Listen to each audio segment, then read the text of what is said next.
Ei, Sil, amore. Primeiro entrar. Vamos aguardar o Braulio. Quer ficar aqui com a mamãe? Vem cá. Pode ficar. Só aguardando o Braulio pra gente começar, tá bom? Vem cá. Que a live do fim do dia tem companhia, gente. E... família unida aqui. Ei, Braulio entrou, vamos lá. Braulio pede pra mim que eu autorizo... Aê.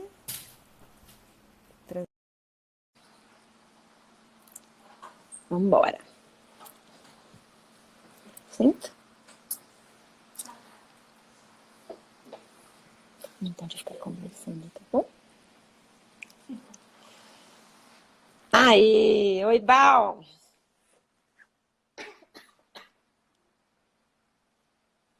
Me ouve?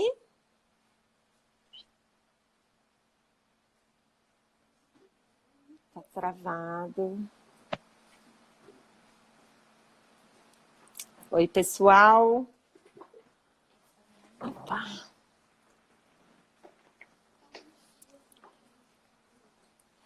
Gente, tá travado só pra mim o Braulio? Ele tá falando, alguém tá ouvindo? Agora eu tô te vendo, Val. Oiê, tudo bem? Oi, Ana. Ei, Tudo boa bem? noite. Boa Gente, noite. preciso publicamente agradecer ao Braulio, que ele falou, pô, Ana, domingo à noite, e aceitou o convite. Então, eu só posso agradecer de coração por você ter aceitado domingo à noite. Mas tá mó chuva, vai, Braulio, você nem ia sair, vai. Fala a verdade, você ia ficar aí de boas, então, com essa chuva toda. Ah, essa aí eu não iria mesmo, mas ficaria de boa, mas eu conversar sobre esse assunto é bom também.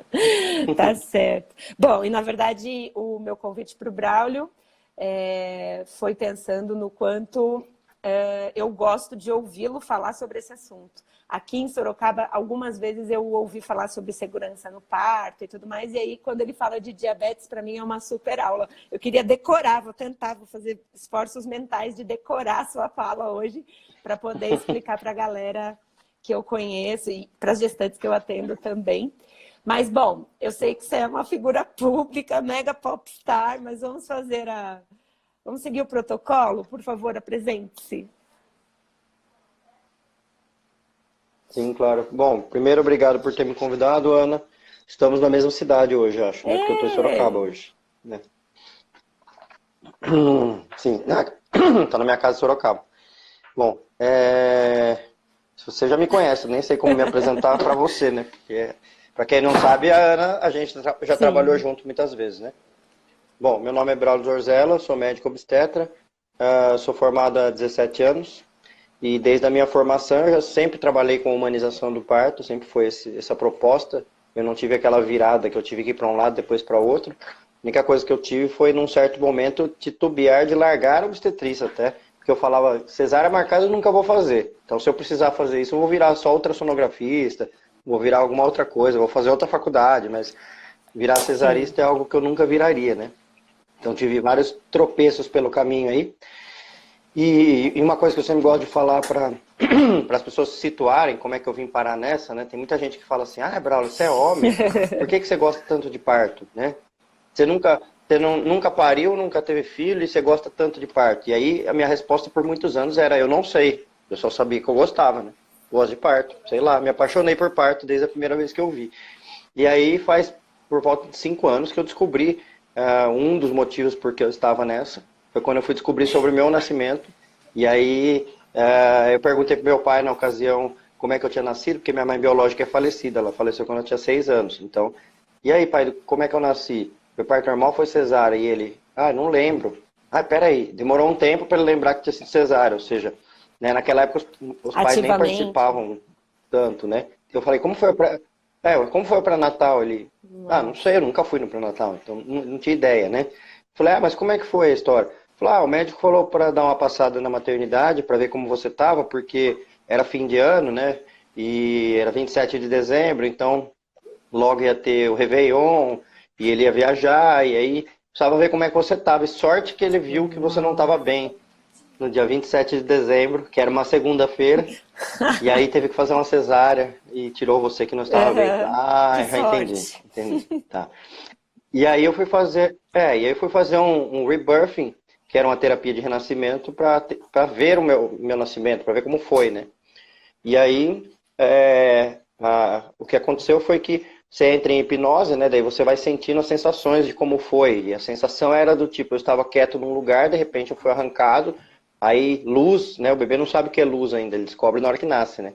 E aí era muita luz, frio, e aí me mostraram num vidro pra um monte de gente dando risada. Eu até me lembro das pessoas que eu vi no vidro. Perguntei pro meu pai depois, eu falei, fulano, Beltrano, Ciclano, tava, eles Uau! estavam todos lá, assim. E aí uma sensação de separação do lugar que eu queria voltar, né? Esse lugar que eu queria voltar era minha mãe, que eu não sabia que era mãe, né? A criança não sabe o que é mãe, né? Ela sabe que é um lugar ali legal que tava dentro, né? E aí fui colocado numa caixa plástica, chorando, e a hora que fecha a tampinha da caixa plástica, começa a ecoar o choro mais forte ainda, eu assusto mais ainda com o meu próprio choro, e aí eu ficava muito assustado com o choro, com luz, e ainda querendo voltar para aquele lugar, ou seja, era um desespero total, era muito sensação de desespero, né? De sufocar até o desespero, né? E aí eu fico vendo hoje em dia as pessoas olhando um bebê berrando dentro de uma incubadora, falam, ai que lindo, olha o nenenzinho lindo lá na incubadora, o moleque tá berrando lá dentro, e eu fico imaginando o que o Sim. neném tava sentindo ali dentro, né? Longe Uma da das mãe dele, coisas separado, que né? Uma E das aí coisas quando que eu mais me acordei aflige dessa... no parto, e na humanização a gente não tem muita preocupação com isso, porque a gente sempre deixa a penumbra, mas quando eventualmente eu estou com outras equipes, é a luz, o foco de luz, né, ou na vagina, ou no momento da cesárea, que o bebê vai sair, assim, poxa vida, ele viveu nessa penumbra 40 e tantas semanas, e de repente ele vai dizer, pá, né? Tipo, Pois é, acendeu o farol do carro na sua cara no breu total. Puxa vida, deve ser muito. né? Tanto, tanto que nos partos humanizados, né, que os bebês nascem no escuro, a gente Sim, vê, né, que o bebê abre o olho, né? Aí tem gente que fala, nossa, hoje em dia os bebês abrem o olho mais rápido, né? Eu falo, não, não é isso. Os bebês, eles abrem o olho sim. quando tá escuro, né? Quando tá claro, eles não abrem, eles não conseguem, né? Muita luz na cara, eles ficam travando o olho, eles não conseguem abrir o olho, né? Então, quando o neném nasce no escuro, ele nasce e abre o olho, né? E quando eu fiz essa terapia de renascimento, a grande questão foi que quando eu acordei dessa terapia aí, que eu saí, aí que eu falei, puta, agora eu entendi essa história. Por que que eu gosto tanto de parto? Por que que eu defendo tanto parto? Sim, Porque eu era o bebê daquele parto. Então, assim, quando eu estou defendendo um nascimento respeitoso, eu estou sim, defendendo o meu nascimento, né? E, consequentemente, o parto da minha mãe. E aí, quando eu defendo o parto de outras mulheres, eu estou defendendo o parto da minha mãe. E que, inclusive, por ela ter falecido, eu imagino que eu carrego comigo isso. Porque depois eu fui conversar com familiares, assim, que conheciam mais minha mãe a fundo, né? Até que moram longe, moram fora. Uma prima que mora em Barcelona. E ela falou, Braulio, fazia 30 anos que eu não te via, mas eu te vejo aí pelas redes sociais e tal. Você tem a mesma coisa da sua mãe. Minha mãe era ativista, era feminista. A minha mãe, ela quis colocar a metodologia montessoriana em escola uau, pública nos anos 80. Então, ela falou assim, Braulio, você leva o legado da sua uau, mãe para frente, né? E aí, mais ainda que me honra. fortaleceu de estar nisso, né? Eu era o bebê daquele parto, que é o nome de um dos livros que eu estou escrevendo. É esse título, eu era o bebê daquele parto. E e levando o nome da minha mãe e todas essas sensações que eu tive no nascimento, né? Então, ainda assim, né? Nesse momento eu encontrei um lugar de fala para mim, do tipo, ó, eu tô aí também, né? Eu Sim, fiz parte desse negócio, né? Só que ainda assim tem uma questão que eu sempre falo, que eu não preciso ser gay para defender gay, não preciso ser preto para defender preto, não preciso ser mulher para defender mulher. Então tem mais isso ainda que por isso que eu tô aqui, por isso que eu gosto tanto de parto e não é só sim. um trabalho para mim, é uma causa, né? É algo que faz parte da vida como um todo, né? Não é que sexta-feira sextou e aí acaba, não tem mais nada, né? Tanto que a Sim, gente está aqui no sim, domingo, né? É uma causa isso diária, mesmo. 24 horas É. por E dia, quem né? te conhece sabe que é uma causa É, mesmo, né? Até pela coragem de se expor em redes sociais e defender as evidências, defender a prática, enfim. E aí a gente vai para o tema da live, porque, na verdade, já surgiu uma pergunta que não tem a ver com o tema da live. Então, eu penso que a gente pode discorrer sobre tudo que a gente quiser, mas a gente tem que respeitar aquelas pessoas que vieram especificamente com foco em diabetes gestacional. Então, a pergunta que surgiu é se o SUS tem parto humanizado.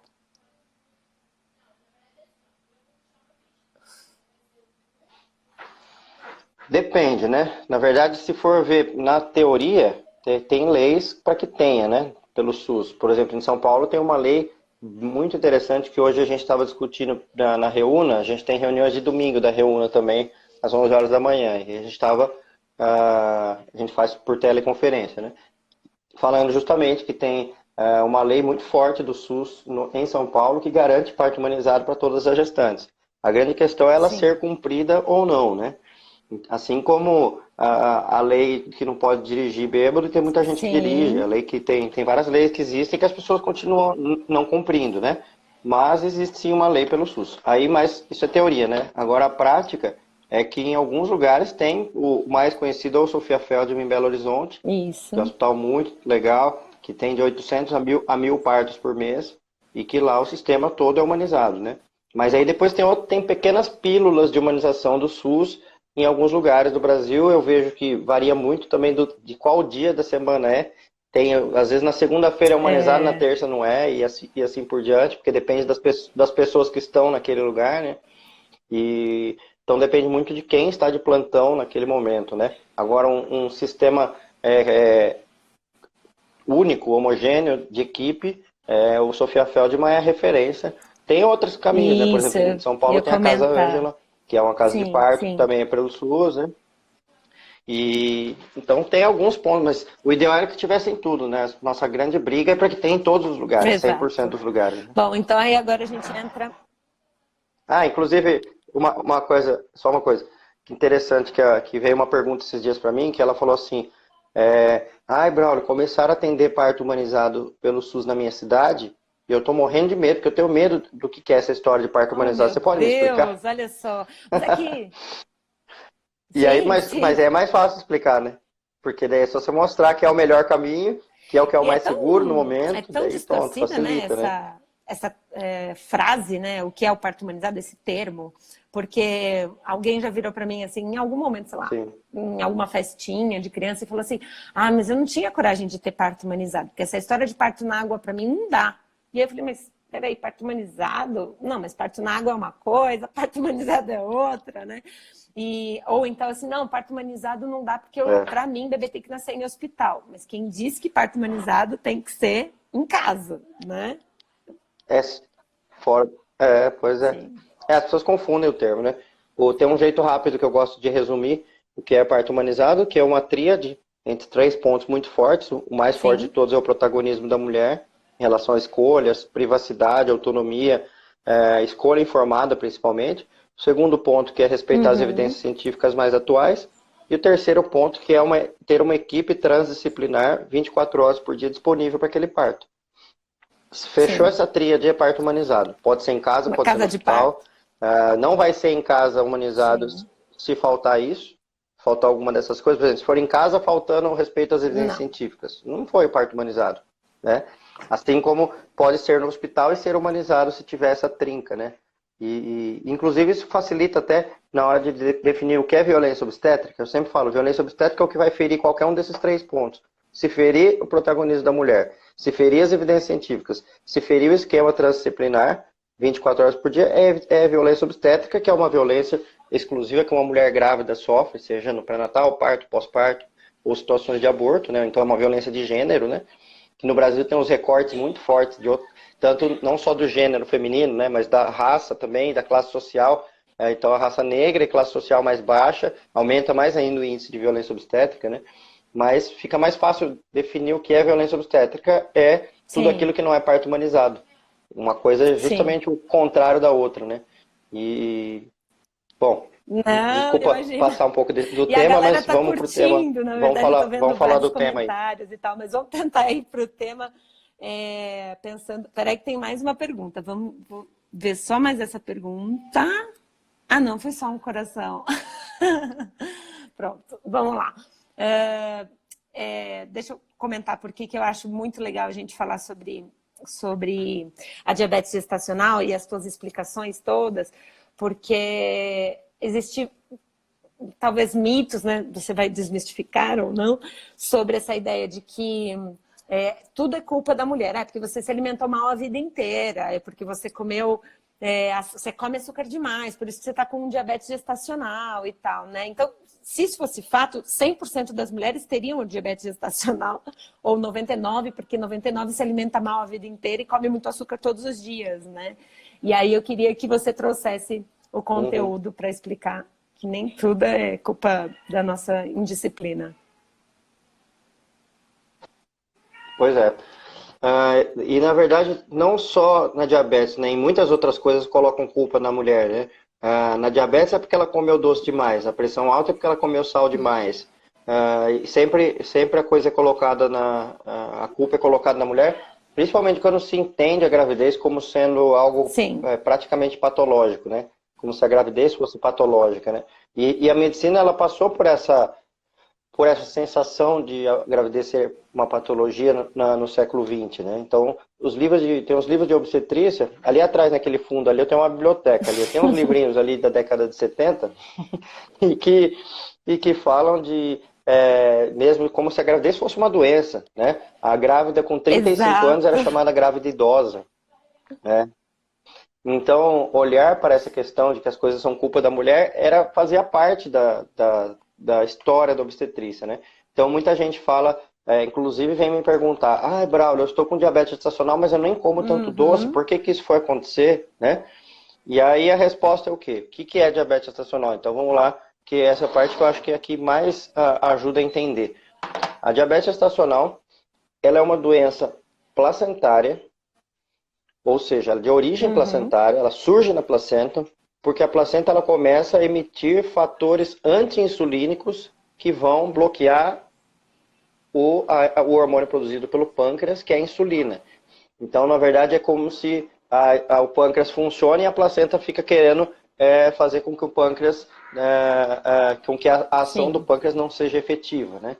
Então, ela é uma doença bioquímica autoimune, ela é imune. São antígenos que a placenta lança, que elas neutralizam a insulina da mãe, e aí a insulina é o hormônio que o pâncreas secreta, responsável por fazer com que o doce que a gente coma passe para as nossas células, e aí o que ocorre é que se eu tenho menos insulina, e por isso que chama diabetes, porque todas as diabetes é uma pessoa que tem menos insulina, tem mais de um tipo. Tem a diabetes tipo 1, que é o pâncreas que não funciona, tem a diabetes tipo 2, que é a pessoa que o pâncreas funciona, porém as células da pessoa não têm receptores para receber insulina, e tem a diabetes gestacional, que é um consumo da insulina do pâncreas da mãe pela produção placentária. E aí o que ocorre então é ficar sobrando glicose no sangue da mãe. E aí, sobrando glicose no sangue da mãe, o que ocorre é que o sangue está passando ali pelo útero, perfundindo a placenta. O que passa da mãe para o bebê? Sempre pergunto isso para as pessoas. Você acha que passa sangue? Algumas pessoas confundem e acham que passa sangue, né? E a resposta é não, não passa sangue porque os canalículos que tem de comunicação entre mãe e bebê, eles são tão finos, tão finos, tão finos que não cabe uma hemácia, não cabe células ali dentro, por isso que não passa sangue. Então só passa elementos. Os elementos que passam são, por exemplo, H2O, que é uma molécula, água, passa. Né? O2, que é oxigênio, passa. Passa cálcio, passa magnésio, passa. Ou seja, passa nutrientes. E passa glicose, que é uma molécula também. Então moléculas passam, né? Então como as moléculas passam da mãe para o bebê, se a mãe está com uma glicemia lá em cima, porque ela está sem insulina, o bebê começa a receber muita insulina. Muita glicose. Desculpa, o bebê começa a receber muita glicemia, muita glicose, e aí as células dele que estariam esperando ali uma glicemia de 80, 90, ficam com uma glicemia de 140, 180, 200 às vezes. Aí o que acontece? O bebê é novinho em folha, o pâncreas dele é novinho em folha, então o pâncreas dele começa a produzir insulina pra caramba para consumir essa glicose, e ele consegue consumir essa glicose. Então, antes, se ele estava lá programado para ter 3,5 kg, por exemplo, que é um peso médio de um bebê, ele vai chegar na hora do parto com 6 quilos, por exemplo. né? Hoje em dia a gente quase não vê esses pesos exagerados assim, né? 6, 5,5, 5, porque descobriram a diabetes gestacional e tratam a diabetes gestacional. Mas na época das nossas mães, das nossas avós, era comum falar, ah, eu nasci com 5 quilos, nasci com 5,200, nasci com 5,600, porque eram casos que provavelmente havia uma diabetes gestacional que não foi diagnosticada porque nem Sim. sabiam que existia diabetes gestacional. Essa descoberta ela é recente na humanidade, né? Ela é muitíssimo recente na humanidade, tanto que ela faz parte do protocolo geral de pedir exames para Sim. todas as grávidas, não tem 10 anos que, que o protocolo é pedir esse exame para todo mundo. Então, há 20 anos atrás, não. Há 20 anos tinha o protocolo que era de rastreamento de diabetes, né? Quem tinha na família diabetes ou quem já tinha tido um bebê maior anteriormente ou quem Sim. tinha glicemia acima de 90, né? Então, só tinha um mini grupo que pedia exame, né? E de uns 10 anos para cá, mais ou menos, passamos a pedir para todas, né? Duas. Para Eu queria todas que as você mulheres, né? discorresse sobre o que isso pode repercutir no bebê, porque eu já ouvi em grupos virtuais Uhum, assim, ah, só vai nascer um bebê grande, né? Como se fosse simples assim. uhum, E a outra questão é o que diz o uhum. protocolo, porque às vezes eu tenho amigas, né, que moram em São Paulo, que já não estão tão perto, e falam assim, ah, meu médico está sugerindo antecipar o parto por conta da diabetes, que absurdo. Mas a gente sabe que os protocolos mais recentes falam sobre isso, né? É. Bom, vamos pensar assim. Eu gosto de pensar sempre quando não tinha diagnóstico, quando não existia nem a medicina, como que acontecia, tá?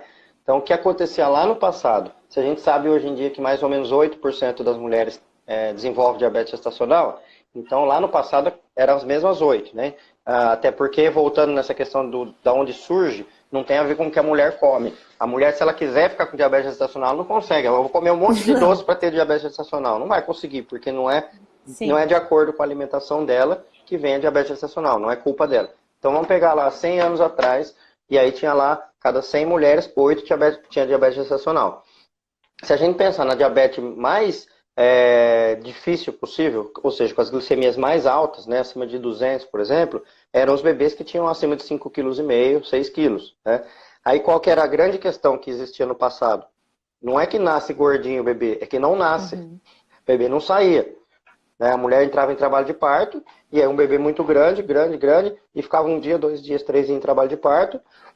Daí o que acontecia era um trabalho de parto muito longo, e o muito longo é 3 dias, não 12 horas, como algumas pessoas confundem hoje em dia, né? Mas 3 dias de trabalho de parto, o que acontecia é que a placenta, de tanta contração, contração, contração, contração, vai diminuindo o seu funcionamento, porque ela vai sofrendo micro lesões, né? São micro descolamentos de tanta contração, até que chega um momento que ela fica insuficiente total, ou seja, ela para de passar elementos da mãe para o bebê, e se para de passar oxigênio, o bebê vai a óbito intraútero. Então, um parto prolongado de 3 dias que o neném não nascia porque era grande demais, não é só que o bebê fica grande, é que o bebê fica grande, não nasce, aí morre intraútero, aí daqui a pouco descola a placenta, e aí a mãe morre de descolamento de placenta, ou não morre naquele momento, se a placenta ficar tamponada com coágulo ali, né, mas ela pode morrer, ela morre de infecção depois, porque Sim. o bebê fica lá dentro e não sai. Né? Então a grande questão da diabetes gestacional lá no passado era essa, que os bebês não nasciam de jeito nenhum, tanto que a cesárea foi inventada por esse Hum. motivo. Né? Uma brincadeira que eu sempre faço para as pessoas é assim, o que veio antes na história da humanidade? A cesárea ou o pré-natal? E muita gente me responde, pré-natal. Eu falo, a cesárea tem 500 anos. A primeira cesárea foi no ano 1516, feita por um marido que tinha prática com facas, a mulher dele 3 dias em trabalho de parto, ele tinha prática em cortar animais, e a mulher 3 dias de trabalho de parto, ele sabia que ia morrer, as parteiras ajudando, ele foi lá e cortou a barriga dela e falou, e tirou o bebê. É a primeira história da humanidade que sai um bebê vivo e um corte na barriga, né? Qual foi a ideia dele? Ele falou, esse bebê não nasce de jeito nenhum, olha só que bonitinho essa barriga redonda aqui, se eu cortar eu tiro esse bebê, né? E aí, de lá para cá, na verdade, a cesárea Sim. ela só foi aprimorada, né? Ela foi aprimorada em termos de técnica, né? Faz mais ou menos 150 anos que ela passou a ser feita com anestesia, porque antes era sem anestesia, indo por cima, né? Socorro. Pois é. E aí ela passou a ser feita, em Vertical. vez de ser feita de comprida, ela passou a ser feita de atravessado, na vertical, né? E isso faz pouco tempo. As nossas avós que Vertical. tiveram cesárea de comprido, né? Faz pouco, na vertical, faz pouco tempo que estão fazendo, que a gente faz a transversal, né? Então a cesárea, ela foi aprimorada, né? E aí se confunde muito, né? Eu já vou chegar nesse ponto daqui a pouco, que fala assim, diabetes gestacional tem que ser cesárea, né? E a grande questão é, a cesárea foi inventada por culpa da diabetes gestacional. Mas aí o que acontece? Aí veio o pré-natal, porque daí como é que funcionou a cabeça do ser humano? A gente sempre tenta resolver o que é mais drástico primeiro. Por exemplo, se eu estou aqui no meu escritório e eu tenho um negocinho sujo aqui para limpar, só que estoura o cano da pia. O que eu vou resolver primeiro? O cano da pia. Negócio que está, né? Depois eu vou limpar a sujeirinha que está aqui, ou eu posso limpar mais tarde, né?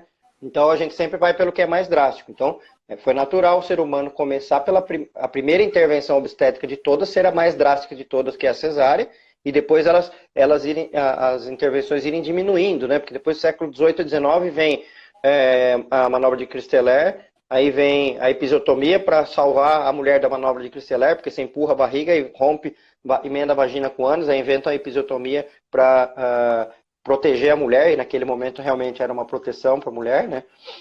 Aí vem o fórceps, que são três instrumentos, três intervenções que são nessa faixa do século XVIII, né?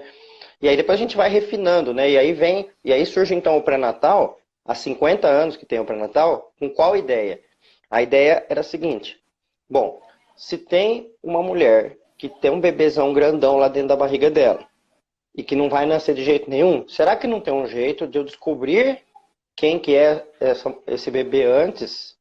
E aí eu descobri o que é que está causando desse bebê ficar tão grande e eu prevenir que ele não saia de jeito nenhum na hora do parto. Ou seja, eu prevenir que só tenha a cesárea como uma solução, né? Nesse momento histórico da obstetrícia, a cesárea estava sendo usada por mais motivos também. Eles passaram a fazer cesárea para os bebês que tinham batimentos cardíacos alterados. Por quê? Até o século XX, né, se a gente pegar 300 mil anos de história da humanidade, a mulher pariu durante 300 mil anos sem saber se o bebê dela estava vivo ou morto. Só descobria isso na hora de nascer. A parteira tradicional, antiga, ela não sabia se o bebê estava vivo ou morto. Ela só sabia que ia nascer um bebê. Ela ajudava a mulher a parir, né? E aí, daí nasceu vivo, comemora, nasceu morto, chora, né? Aí no século XX, quando começaram a surgir aparelhos capazes de escutar o coração do bebê intraútero e saber que tinha bebês que estavam bem, tinha bebês que não estavam bem, daí falaram, e se a gente começar também a fazer cesárea para esses bebês que iriam nascer mortos, né? Que são bebês onde já tem uma insuficiência placentária, e aí a insuficiência placentária normalmente reflete hipertensão na mãe, então fica mais fácil de descobrir pela hipertensão da mãe que tem insuficiência placentária, né? E aí, juntamente então com a diabetes, tanto a diabetes quanto a hipertensão são duas doenças a serem descobertas que levariam a uma cesárea lá na frente se nada fosse feito. Por quê? Na hipertensão, se eu tenho insuficiência placentária, eu vou fazer uma cesárea para um bebê não nascer morto, certo? Na diabetes, eu vou fazer cesárea porque o bebê não vai ter passagem, né? Então são duas doenças a serem descobertas para a gente tratar as doenças prevenindo que ocorra a cesárea. Então eu sempre falo, a diabetes gestacional é a doença a ser descoberta para prevenir a cesárea, não para fazer a cesárea, né? Porque daí o que a gente faz? Você me perguntou, qual que é o problema para o bebê? É só nascer grande, né? Como algumas pessoas falam. Falo assim, bom, se nascer, né? Porque antigamente não nascia, o bebê morria, né? Então vamos pensar naquele que nasce, que foi feito uma cesárea. Tá bom, nasceu com 5 quilos e beleza. Esse bebê, se ele tem uma hiperplasia pancreática, devido a ter acostumado a produzir mais insulina, ele é uma pessoa que ele é mais candidato a ter diabetes no futuro também. Tá? O bebê não nasce com diabetes. Essas pessoas têm esse medo, né? O bebê vai pegar diabetes, né? Da mãe. Perfeitamente compreensível, né? Não que diabetes não pega. Sim. Pensar isso. Mas o bebê não pega diabetes da mãe, porque o bebê ele nasce com muita produção de insulina, não baixa a produção de insulina. Na verdade, o que o bebê faz quando ele nasce é hipoglicemia, ele não fica com diabetes, né? Ele demora de 3 a 5 dias para o corpo dele se organizar e parar de produzir tanta insulina assim. Por isso que os bebês que nascem muito grandes, eles ficam às vezes em observação, eles fazem hipoglicemia depois que eles nascem, né? E aí, então a questão é essa, de imediato que tem de risco para o bebê não nascer, ter que fazer uma cesárea. O outro risco é ter hipoglicemia assim que nasce. Depois, a médio e longo prazo, o risco de ter diabetes no futuro, de ter obesidade no futuro e aí todas as consequências da obesidade, como hipertensão, aterosclerose, AVC, infarto, por aí vai, que são consequências da obesidade. E aí junta mais uma coisa, que é o seguinte, a cesárea eletiva per se, só ela, a cesárea eletiva por si só, independente de diabetes gestacional ou não, tem um trabalho da USP relativamente recente, que acompanhou por 20 anos bebês nascidos de parto normal e de cesárea. E aí a cesárea eletiva marcada, sem trabalho de parto, por si só, gera 60% a mais de indivíduos obesos nesse grupo de cesárea marcada. Falam, por quê? O que tem a ver nascida de cesárea e obesidade? Tem duas coisas que tem a ver. Uma coisa tem a ver com a flora gastrointestinal do bebê, que é diferente de quem nasce parto normal e quem nasce cesárea. Quem nasce cesárea é colonizado por uma flora diferente, alternativa. E a flora gastrointestinal nossa é a que nos dá a fome que a gente tem. Agora eu estou com fome disso, eu estou com fome daquilo. Tenho mais fome de doce. Não é você que está com fome, são as bactérias que tem no seu estômago, que tem essa fome, que te dão essa vontade, né? Então, esse tipo de colonização, até mesmo no Fantástico, uma vez teve uma matéria exatamente falando disso, né? Da colonização gastrointestinal nascida pela cesárea e de obesidade. Então, isso é um fator que deixa indivíduos mais obesos nascendo cesárea marcada. E o outro fator é porque diminui índices de amamentação natural na cesárea marcada, e aí aumenta o índice de complemento e outros leites e por aí vai. Então, por isso que nesse grupo já tem mais obesos. E ainda por cima, se esse bebê era de uma mãe diabética gestacional não controlada, sim, é um fator maior ainda para ter chance de obesidade na vida adulta, né? Então, tem um monte de coisa que sim pode acontecer. E aí tem gente que fala, que ruim fazer esse exame da diabetes gestacional, porque é ruim mesmo, né? A pessoa fica 3 horas no laboratório, toma um líquido doce que é forte pra caramba, horrível, quem tiver que fazer esse exame, pede ele bem gelado. Eu vou dizer que mesmo eu que nem sou de tomar líquidos muito gelados, foi a forma que eu consegui para tomar quando eu fui fazer a curva. E ele bem gelado desce mais fácil, mas é ruim do mesmo jeito. Pois é. Eu nunca tomei, acho que eu vou experimentar um dia, para ver se eu vomito ou não. Para entender suas pacientes que vomitam. Não, e eu entendo que deve ser ruim mesmo. Só que a questão toda é qual é o resultado que ele nos dá, né? Em relação ao que deve ser feito. Porque se eu descubro lá, essa pessoa tem diabetes gestacional, se ninguém fizer nada por ela, deixar rolar, o bebê pode ter 1 quilo, 1,5 quilo a mais do que ele teria realmente se não fosse essa diabetes gestacional, né? E aí, então, como que é a prevenção do bebê ficar grandão? Aí que entra a dieta, né? A dieta entra porque se a pessoa tem diabetes gestacional, se ela comer menos glicose, já é um fator a menos de entrada de glicose, né? Então, não é o contrário, né? Que comer glicose dá diabetes. É o contrário, a pessoa que tem diabetes que não deve comer glicose, né? Então, um fator é dieta. O outro fator é gastar as calorias, que é fazer atividade física, né? Então, se fizer atividade física... Claro. Posso só falar uma coisa aqui, Ana? Que eu faço live sempre, né? E eu sempre falo para as pessoas, mandem perguntas só do tema que nós estamos falando. Porque senão as pessoas mandam perguntas que não tem nada a ver com o tema e aí a conversa vai desviando. Então, se eu ver alguma pergunta que não tem nada a ver com diabetes, por isso eu não vou nem responder. Perguntas também, justamente para saber se tivesse alguma diretamente ligada a diabetes, eu te passava. E obrigada por ter interrompido, mas... Isso, aí eu já aproveito para responder. Mas está aparecendo aí, né? Tá aparece aí para mim também. Porque senão desvia, senão nós vamos falar tudo. Não, tudo e teoricamente a gente tem 5 minutos, porque tempo. as lives estavam programadas para 40 minutos mais 10 de perguntas. Então, imagina, se a gente começar a responder todas essas, a gente fica aqui até domingo que vem. Nossa, verdade, já passou o tempo. Bom, mas só finalizando essa questão, então a grande questão da diabetes é fazer atividade, fazer a dieta, fazer atividade física, porque ingere menos e consome aquilo que ingeriu.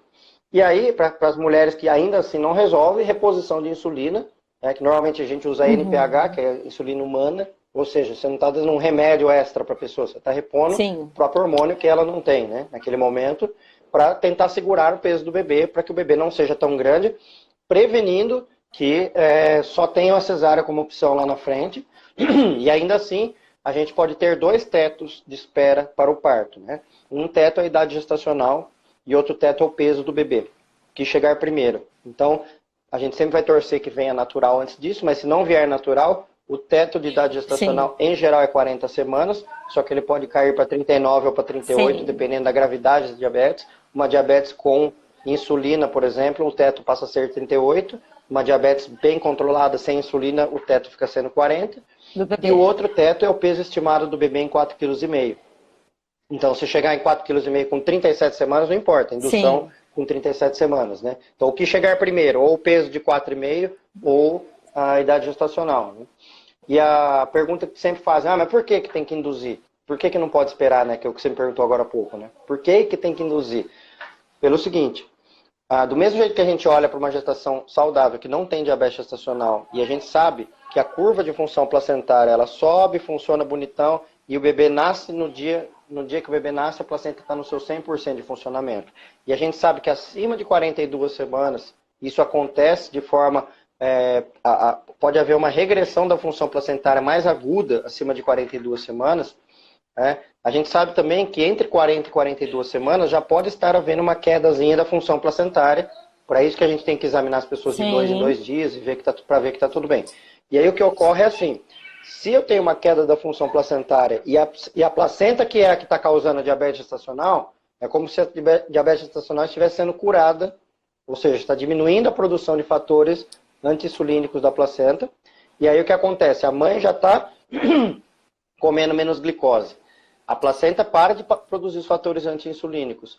Aí, ou seja, sobra mais insulina da mãe e aí o bebê pode começar a fazer hipoglicemia intraútero.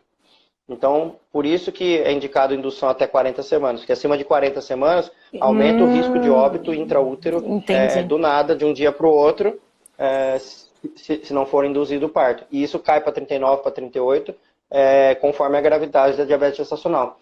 E aí, toda vez que a gente fala de parto induzido, a gente tem que pôr na balança que eu não estou mais falando, mas eu queria tanto que fosse natural, mas chegou aqui, só vai ter duas opções, ou vai ter o induzido ou vai ter a cesárea. E entre a cesárea e o induzido é muito melhor, né? Não tem mais o natural não teve natural até então, né? Então, por isso que acaba sendo a indução, a indicação. Perfeito. Puta aula, né? Adoro. Vamos ver se tem perguntas específicas aqui. Deixa o vídeo por 24 horas, sim, ele vai ficar. E a taxa baixa de glicose na gestação? É uma pergunta.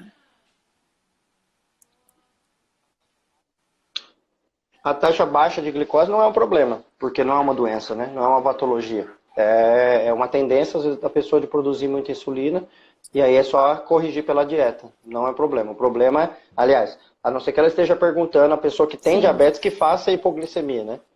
Isso é ruim, porque daí o bebê pode ter hipoglicemia e realmente tem chance de ter óbito intraútero. Só uma coisa para tranquilizar, os 2 elementos que o bebê precisa para viver são os mesmos que a gente, né?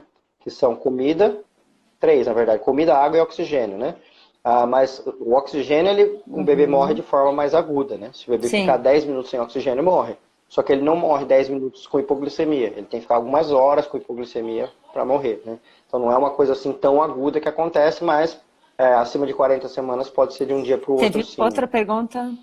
Claro, claro. Posso responder? Você é muito melhor que eu nisso, estou perdida aqui. É que pode falar. Eu vi uma pergunta aqui da Natália. Pode ir procurando que tem uma outra aqui também. Enquanto você é muito experiente em lives, eu sou muito inexperiente, me desculpe. Tá. Não, eu estou olhando só os que tem a ver com diabetes, que é o tema, né? Aqui, ó, Natália Prado. Minha indução foi feita com 37 semanas, infelizmente deu falha de indução. Bebê com 52 centímetros e 4,200. Então, Natália, não precisa nem contar para nós como foi a indução, mas eu vou falar uma questão de indução. Que é uma coisa que a gente fala, vamos induzir, como eu falei agora, uma decisão, né? Vamos induzir ou vai direto para cesárea. E a outra coisa dentro da indução é como é feita essa indução. Porque tem métodos e métodos para induzir, né? A gente vê, por exemplo, o que era preconizado na década de 90, como que era a indução da década de 90? A pessoa internava, pegava um soro, colocava ocitocina e colocava lá e ficava lá meia hora, ou, sei lá, 3 horas que fosse, não dilatava o colo do útero e falava, não dilatou, foi uma falha de indução, né? Então, o que a gente tem hoje de protocolos de indução, eles podem levar de 2 semanas a 1 dia de indução. Então, por exemplo, por que 2 semanas? Se eu estou olhando um teto de 40 semanas, tem coisas que eu posso começar a fazer com 38 semanas já. Sim. Né? A gente pode fazer acupuntura, usar óleo de prímula, tanto via oral quanto vaginal, né? Aí, então, isso dentro das 2 semanas anteriores. Aí, faltando 1 semana ainda para o teto da indução, que dá para fazer? Dá para fazer um toque, massagem no colo do útero, colo de prímula, dá para descolar a bolsa no toque, dá para até mesmo passar um balão e inflar o balão lá dentro, puxar de volta e deixar o colo com 3, 4 centímetros de dilatação, isso uma semana antes do parto. Para daí depois, na semana do parto, continuar com acupuntura, continuar com óleo de prímula. Se ela já tiver com contrações, dá para entrar com pulsatila, que é homeopático e que pode potencializar as contrações. Aí vai chegando mais perto do teto, ó, vai acabar com 40. 3 dias antes, dá para internar a mulher no hospital, aí colocar misoprostol, que é a prostaglandina via vaginal, por 2 dias, para daí passar para a ocitocina, que é a última etapa. E aí fazendo toda esta sequência de indução, esse diagnóstico de falha de indução, Natália, para a gente não existe mais, porque não tem mais falha de indução seguindo esse protocolo, né? Eu cheguei a ver falha de indução na minha vida há 15 anos atrás, mas depois quando os protocolos de indução foram melhorando, a gente começou a fazer tudo isso, eu não vejo mais falha de indução, porque alguma hora a mulher entra em trabalho de parto, né? O máximo que vai acontecer é uma cesárea em trabalho de parto por outro motivo, não porque não induziu, né? Ou porque realmente o bebê era muito grande e deu uma desproporção, ou porque a placenta não estava muito boa e deu insuficiência durante o trabalho de parto, e aí faz uma cesárea porque o bebê está na iminência de sofrimento fetal, mas não por falha de indução. Muito bom. Deixa eu ver se tem mais alguma aqui. Com quantas semanas gestacionais faz o exame de curva glicêmica? Tá, pelo SUS é indicado de 24 a 26 semanas, né? 24 a 26 semanas, a gente acaba conseguindo pegar 95% dos casos. O que eu faço, que muita gente faz para tentar adequar e facilitar para as mulheres escolherem, né? Como a gente tem que pedir vários exames com 28 semanas, que são exames que vão valer até 42, que são as sorologias de terceiro trimestre, hemograma, TSH, aí o que eu sempre coloco a curva glicêmica com 28 semanas, que é para tentar pegar 100% dos casos. Então eu sempre peço para colher entre 28 a 30, mas é uma prática minha, que alguns outros médicos fazem, só que o protocolo do Ministério da Saúde é de 24 a 26. O que importa é não colher antes de 24. Se colher antes de 24, aí não dá certo, porque se a pessoa desenvolver diabetes depois de 24, não pega o caso, né? Então, colher muito cedo, com 18 semanas colher o exame. Se der positivo é porque a pessoa tem diabetes mesmo, mas se der negativo não dá para saber que ela vai desenvolver diabetes ainda lá na frente, né? Então, quanto mais tarde for feito, dentro do tempo que ainda dá para corrigir, é melhor. Então, eu costumo pedir entre 28 a 30 semanas. Deixa eu ver se tem mais alguma aqui. Pessoal, temos mais 5 minutinhos, tá? Eu sei que o assunto é muito interessante. Peraí, tem mais uma aqui. Com o exame de sangue de glicose, não dá para saber se já terá diabetes? Acho que tá falando daquele glicemia de jejum, né? Dá.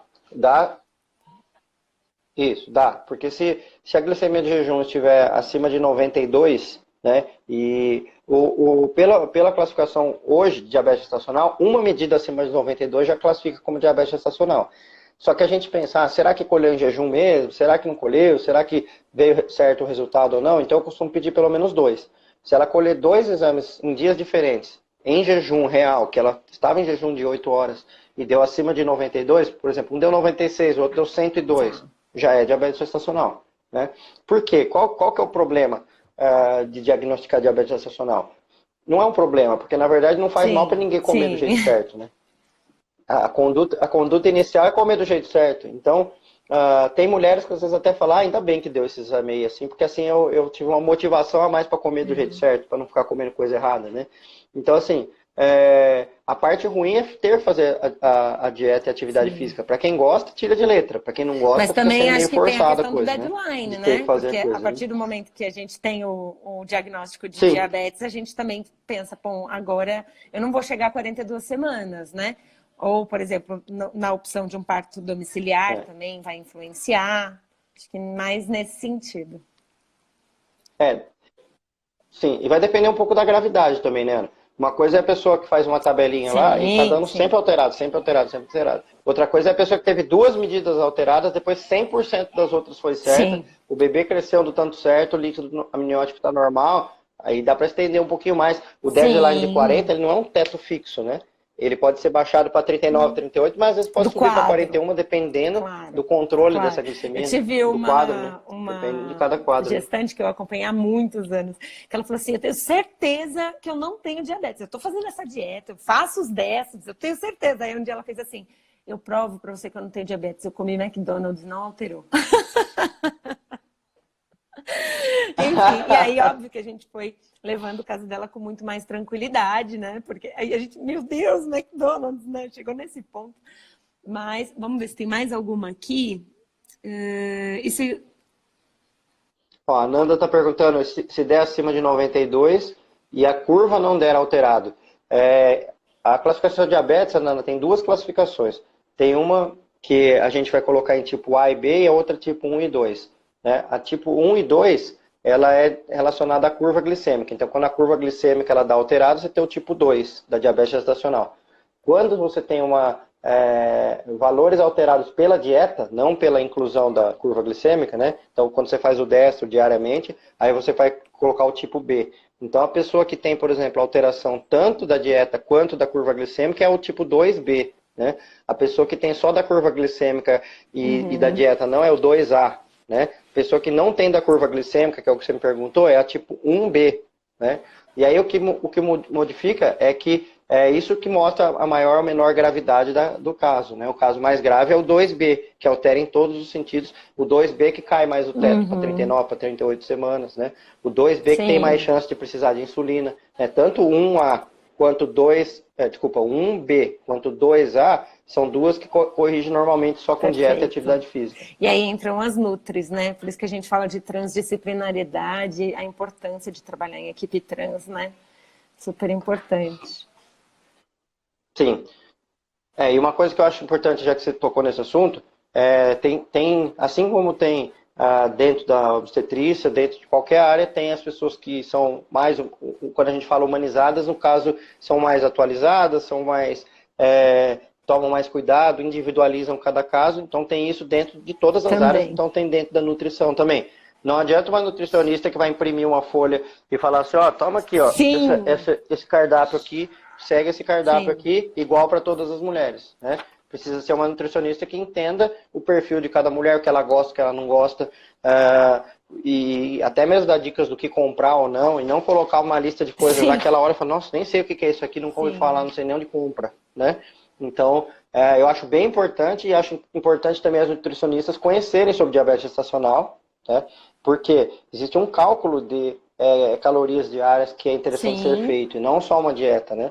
Então, na época que eu acompanhava no ambulatório de diabetes gestacional, que a gente ficou um ano no ambulatório praticamente, quando eu era R3, né?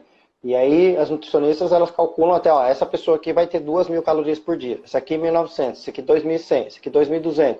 Ou seja, o quanto de caloria que vai ter que ser para cada mulher especificamente para ter o melhor controle, né? Então, se é possível passar com a nutricionista, melhor ainda, e aí calcular exatamente quanto que precisa de calorias, e não só uma dieta igual para todo mundo.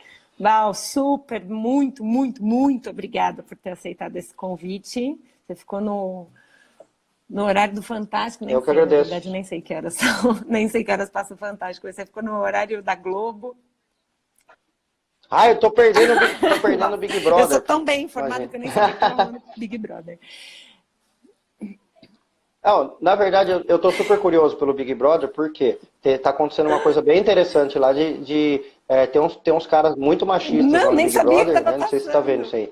E que os caras então, uns 2, 3 caras, tá gerando uma repercussão. E lá dentro do Big Brother tem uma médica obstetra que é humanizada e que trabalha com parto humanizado, e ela tá dentro do Big Brother, né? Chama Marcela. E aí ela é uma pessoa que defende feminismo e tal. Então, eu acho bem interessante a participação dela. Ela até trabalhou um tempo no Coletivo Nascer, em São Paulo. E as pessoas de São Paulo, todo mundo conhece ela. E tem também o marido de uma paciente minha que está lá no Big Brother, então eu fico curioso. Dentro dessas situações, eu também estaria assistindo Big Brother. Mas fazia uns 15 anos que eu não via Big Brother, mas dessa vez eu estava... o marido da minha paciente é um que é um japa, um coreano, né, que chama Pyong. Eu nem vou começar. E até muita gente está falando assim. Eu vicio, sabe? Eu parei de ver TV já tem mais de 10 anos, porque se eu começo a ver uma novela, se eu começo a ver Big Brother, eu não quero fazer mais nada dessa vida. Então, é melhor não sucumbir. É tipo açúcar. Nem põe na boca, porque você não vai sossegar até o fim do que você estiver comendo, né? Então... E deixa eu até tocar num ponto que tem a ver com humanização e tem a ver com isso que eu falei agora, né? Porque você viu que eu falei, o marido de uma gestante que eu acompanho está lá dentro, né? Ou seja, ela está gestante. E aí, ela está com 36 semanas, né? E aí, justamente o que muita gente fala é assim, fala, mas ele não vai ver o parto, né? Aí eu vou falar o que ela fala, a esposa dele. Ela fala assim, gente, eu tô adorando que ele tá lá, tô felicíssimo que ele tá lá, deixa ele lá, eu vou ficar muito triste se ele sair. Eu não, o pai da gestante está super acompanhando ela, está super presente, assim, fazendo um papel masculino que ela precisa. Falou, tá tudo bem comigo, não quero que ele saia, eu vou ficar triste se ele sair, então deixa ele lá. Né? Ou seja, as pessoas querem meter o bedelho na vida da outra pessoa. Até como assim você não vai ter seu marido no parto? Ela que escolhe isso, ela está feliz que ele está lá, que não está no parto. Então ela que tem que escolher, não é a gente que tem que decidir por ela, né? O que ela tem que fazer ou deixar de fazer. Quem foi? Agora não vou me lembrar. Não, o Alok estava no parto. Teve um famoso, porque eu sou muito desinformada aí dos famosos, mas teve um famoso que também não pôde estar no parto, porque estava, sei lá, em show, alguma coisa assim, e todo mundo criticando. Ele não viu o filho nascer e tal.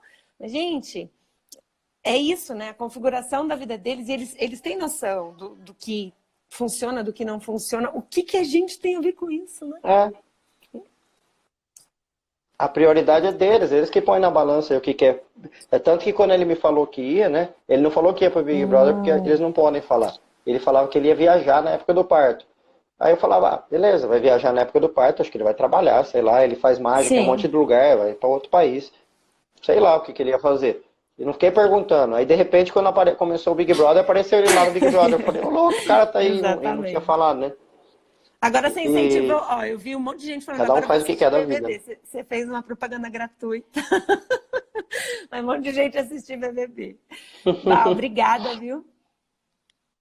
Não, tem umas questões bem legais de feminismo e machismo que tá rolando lá, de um cara que ele foi meio abusivo com as mulheres, assim, e estão passando panos quentes, sabe? E aí esse cara tá no paredão, e aí eu tô torcendo pra ele tomar uns 99% de votos pra sair fora, né? E ele tá justamente no paredão contra o japonês, contra o marido tem que torcer mais, paciente. até a gente vai votar agora. Não sei nem como vota. Bom, beleza. Mas eu vou te dizer que eu fico pensando que num país onde ainda tem um machismo estrutural tão forte, será que esses 99% são possíveis? Na nossa bolha, né, Bal? Na nossa bolha a gente sabe que seria 100%, né? Mas pensando em Brasil, a gente ainda tem tanto a mudar. Tá joia. É verdade. Bom, eu vou deixar a live disponível por 24 horas, sem palavras para agradecer. Gente, desculpem por todas as perguntas não respondidas. A sua live fecha com chave de ouro o evento que relança a plataforma da SOS Primeiros Dias, que é um filho meu com a Natália, que está sendo colocada no ar agora de forma tão mais bonita e tão mais funcional. Você deve estar cansada pra caramba, né? Senhora, porque você tá o dia inteiro fazendo. Desde as 10 da manhã. Você tá o dia inteiro fazendo. Querendo atenção aqui. Nossa, Nossa, foi maratona. Isso que é maratona. Eu pensei assim, esse negócio de brincar de live cansa, cara. Vou te falar, desde as 10 da manhã. Estamos aqui. Agora, os 2 últimos sorteios também vão acontecer. A Natália divulga para vocês. Braulio, a gente faz outras, porque foi muito gostoso. Foi um sucesso. Obrigada, viu? Que bom. Obrigado a você. Aí, vou só aproveitar para fazer uma propagandinha também. Que se tiver alguma doula por aí, na terça-feira agora, eu vou fazer uma aula gratuita. Só que não é live, não é nem no Instagram, nem no Facebook, ela é uma live interna só para doulas, então tem que se inscrever. Só entrar na minha bio do Instagram, tem um linkzinho lá, clica, aula para doulas. Coloca o e-mail lá, que vai receber no e-mail um acesso para um canal fechado dentro do YouTube, que vai ser essa aula. Nossa. Já tem 2.000 doulas inscritas. Será que ele é pop? Estou esperando. Estou esperando que tenha mais. É pop? Não lembro daquela brincadeira. Enfim, estou exausta aqui. E a questão que é ter uma troca com as doulas da minha parte obstétrica, que é o que eu sei ensinar, com o tanto que eu já aprendi com as doulas, da parte de ser doulas, né? Até esses dias me perguntaram, você vai ensinar doula a ser doula? Eu falei, eu não, nem passou pela minha cabeça fazer isso. Tem nada a ver, eu não vou falar nada disso, eu vou falar de obstetrícia para doulas. Pra gente poder divulgar dia também. 4, Mano, Ótimo, no dia 4. excelente. Eu que agradeço. Beleza, obrigado. Meninas todas que me acompanharam, teve gente que acompanhou as 6 lives. Eu não sei como aguenta ouvir a minha voz tanto tempo. Olha, tem uma aqui, inclusive. Eu assisti.